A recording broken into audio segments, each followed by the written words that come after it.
સાથે ભાજપમાં જોડાયા। કચ્છના રાજકીય માહોલમાં વધુ એક મહત્વપૂર્ણ ગતિવિધિ નોંધાઈ છે। કોંગ્રેસના પૂર્વ મહિલા આગેવાન માનસી સંઘવીએ પોતાના 30 જેટલા સમર્થકો સાથે વિધિવત રીતે ભારતીય જનતા પાર્ટીમાં પ્રવેશ કર્યો છે। આ પક્ષપલટો કચ્છના સ્થાનિક રાજકારણમાં વર્તમાન સમયે વિશેષ ચર્ચાનો વિષય બન્યો છે। ઉલ્લેખનીય છે કે માનસી સંઘવી લાંબા સમયથી કોંગ્રેસ પાર્ટીની કામગીરી અને આંતરિક નીતિઓથી અસંતુષ્ટ હતા। આ નારાજગીના પગલે તેમણે ગણતરીના દિવસો પૂર્વે જ કોંગ્રેસના પ્રાથમિક સભ્યપદેથી પોતાનું રાજીનામું ધરી દીધું હતું।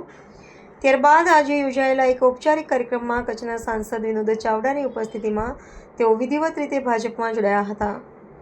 સાંસદ ચાવડાએ તેમને અને તેમના સમર્થકોને ભાજપનો ખેસ પહેર્યા વિપક્ષમાં સન્માનભેર આવકાર્યા હતા। વિપક્ષની છાવણીમાંથી સક્રિય મહિલા નેતાના વિદાયથી કોંગ્રેસના સ્થાનિક સંગઠનને મોટો ફટકો પડ્યો છે।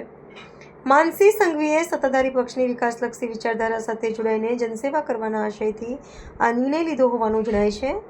તેમના રાજકીય પગલાંથી સ્થાનિક સ્તરે ભાજપના મહિલા મોરચાને સંગઠનને નવી મજબૂતી મળવાની પ્રબળ સંભાવના છે।